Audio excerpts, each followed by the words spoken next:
اعوذ باللہ من الشیطان الرجیم، بسم اللہ الرحمن الرحیم۔ آج یہاں پر نبی صلی اللہ علیہ وآلہ وسلم کے جس نام کی فضیلت، توصیف اور ثنا بیان کرنے کی سعادت حاصل کریں گے، وہ نامی نبی ہے عاقب صلی اللہ علیہ وسلم۔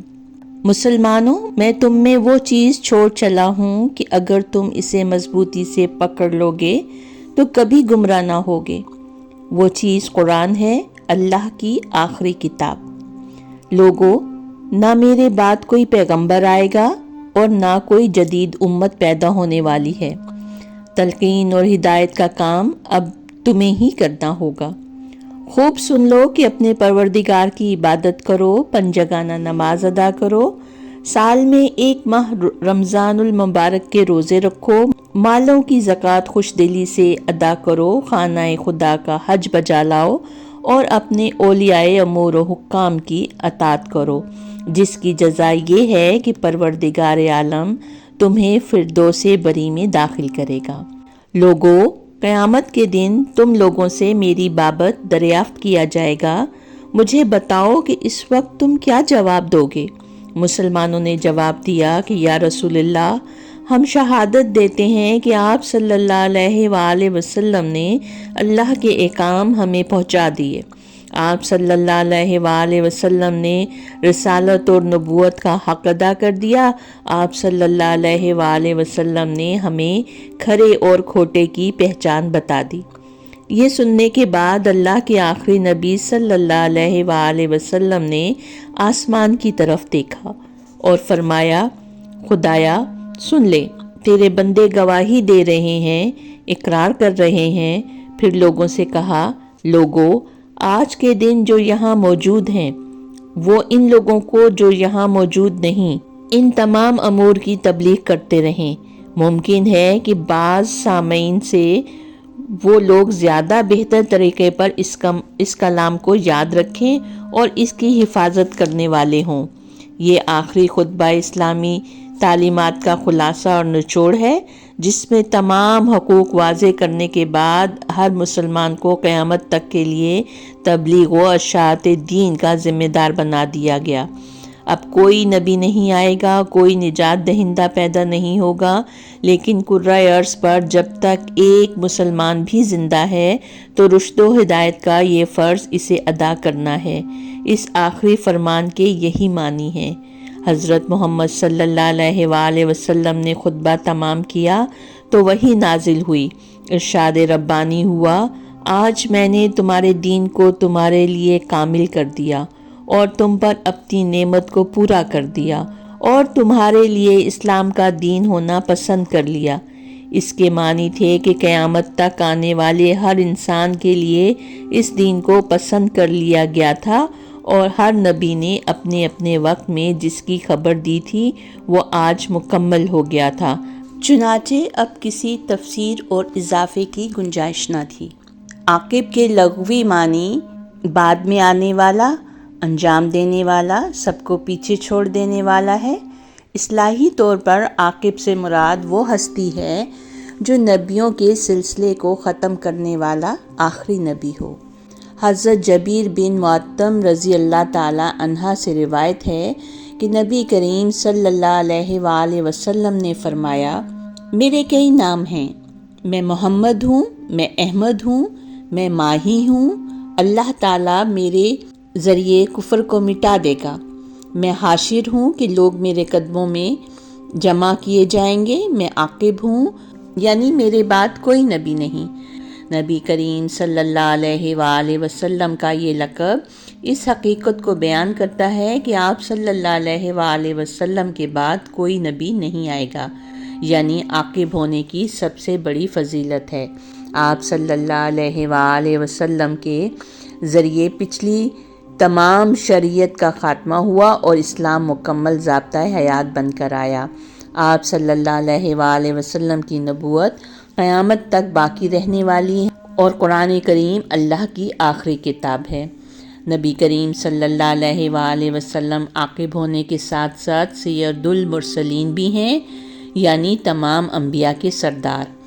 آپ صلی اللہ علیہ وآلہ وسلم کی شان میں قرآن مجید گواہ ہے۔ سورۃ الاحزاب آیت نمبر 40، محمد صلی اللہ علیہ وآلہ وسلم تمہارے مردوں میں سے کسی کے والد نہیں ہیں، لیکن وہ اللہ کے رسول اور آخری نبی ہیں۔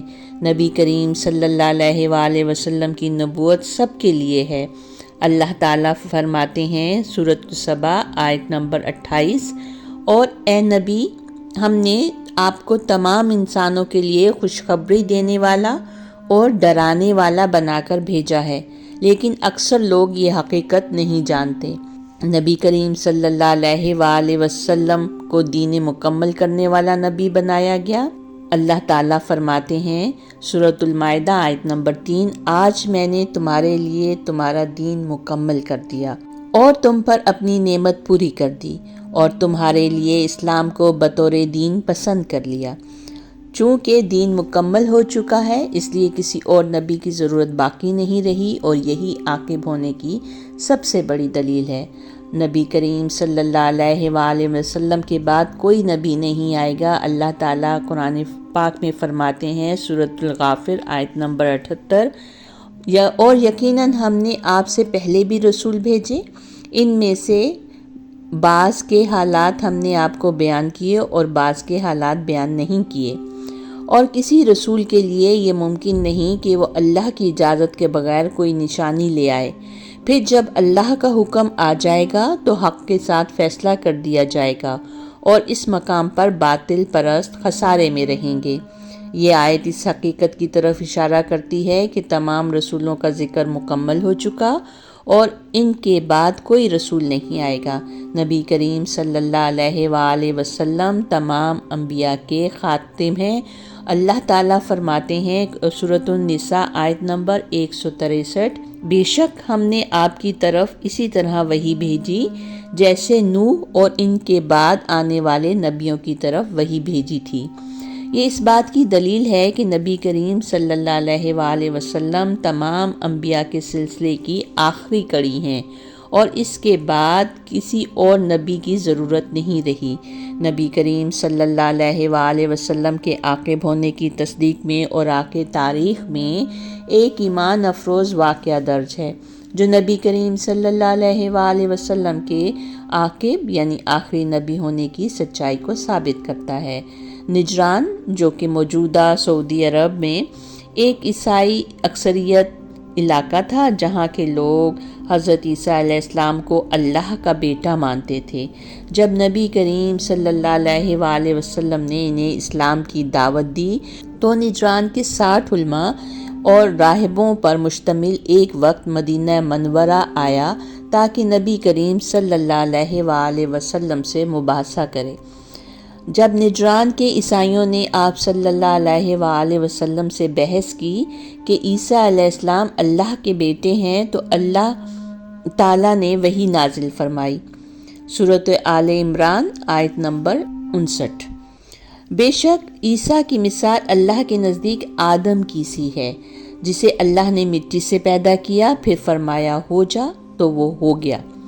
یہ آیت نجران کے عیسائیوں کے لیے ایک عقلی دلیل تھی کہ جیسے آدم علیہ السلام بغیر ماں باپ کے پیدا ہوئے اور وہ اللہ کے بیٹے نہیں تھے، اسی طرح عیسیٰ علیہ السلام بھی اللہ کے بندے اور نبی ہیں، نہ کہ اللہ کے بیٹے۔